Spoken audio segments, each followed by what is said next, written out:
I'm Ross Dawson, futurist based in Australia, and I'm here with Gerd Leonhard, the famed futurist from Switzerland. Infamous. Infamous. So, a series of conversations. Let's kick off the topic of the role of a futurist. What's the role of a futurist, Gerd?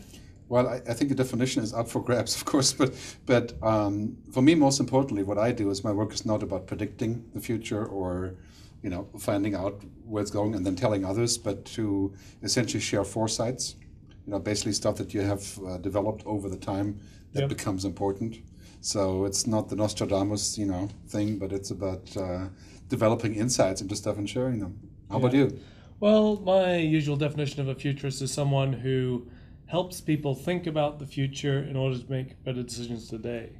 And part of that is, I think, to think usefully about the future, we want to look at trends, we look at uncertainties, and there's a lot that we understand about trends, and that's obviously quite a lot that we talk about, but also being able to pick between the trends and uncertainties to be able to work out where are useful positioning and what are things that can take us the right directions. Yeah, I think that a lot of people are confusing the futurist topic with sort of eternal wisdom that just drops down on you or something.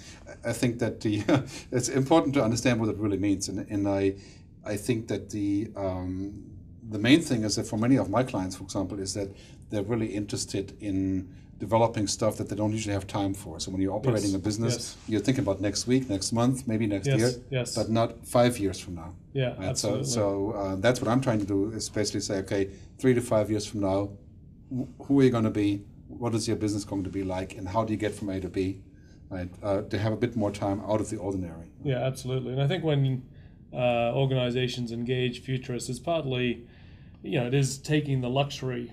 Well, it's not a luxury. In fact, it's a necessity. But being able to say, people are just executives are dragged down into the everyday, and all of the problems and the issues, and to actually sit down with a futurist, be it speaking or a workshop, you're actually saying, I am going to step away from the today and look into the future with people who spend all their time thinking about that.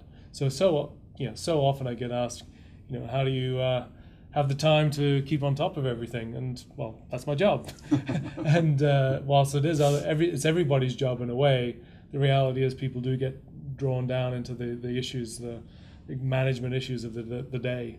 I don't know who said this, but there's a saying, I think, if Henry Ford had asked people what they wanted, they would have said faster horses. Yes. Right? So many times in business, we're in this situation where we're saying we want to things better, make more money, improve things, right? But really, what is beyond the obvious? I mean, for example, Steve Jobs invented the iPad. Nobody was saying that they want to have a touchscreen computer. Yes. But that was his decision to look beyond the obvious. Right? So going beyond the obvious is actually quite hard, because you're obviously just busy making things work now. Right? Yep. So looking beyond the obvious is kind of a special skill that I hope we can give that to our client. I think so, but I think it is also about drawing out the obvious. Yeah. I mean, some of the trends that are in place around social trends to openness and transparency and beliefs in that, for example, or trends to sharing more information. In a way, these are very obvious, but you still need to draw people's attention to them and say, well, look at this trend. Let's imagine what happens if this trend continues. What are the implications? And sometimes you need to pay attention to the obvious as well.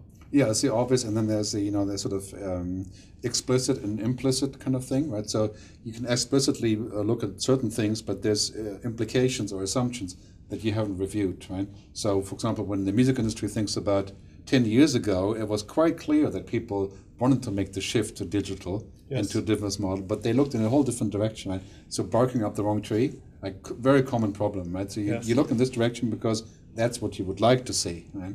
So, stepping outside of your belief system, and looking at those, what people call the orthodoxies, your beliefs, that's a crucial part. Otherwise, if the belief is wrong, or if it was right, but now it's outdated, right? Then you're in deep trouble, right? Because you're going to just follow that same direction.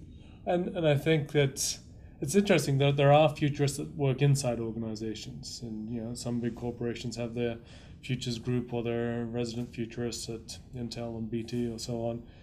But I think there is a far more value in bringing someone from outside who not only has different perspectives from often outside the industry or certainly outside the way of thinking, but also, where there is doesn't matter, you can say anything you want.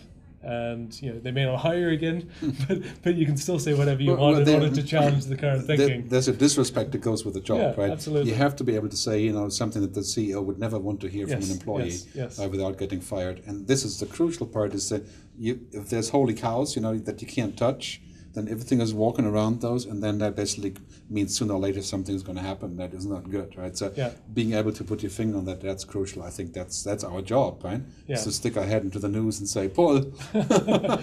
And I sometimes describe myself as a provocateur, and I think you're probably even more a provocateur than maybe there is. That's the value. You're provoking people to think beyond what they currently are. Yeah, I think that's the mission. I think it's not always easy because basically it's not what people think of, sort of people tinkering with stuff and inventing things or looking at the crystal ball. There's actually none of that. It's really about foresights are quite hard to develop, because you have to sort of parallelize. You have to think 50,000 feet, 10,000 feet, 50 feet, all at the same time. So those are a few thoughts on the future of what the role of a futurist. So for more, you can go to my website at rossdawson.com. I'm at mediafuturist.com. And of course, we're both on Twitter. I'm G. Leonhard. Well, just Google and you'll find it. And we have a bunch of books out, and so you just take a look at that, and then you'll know everything about the future you ever want to know.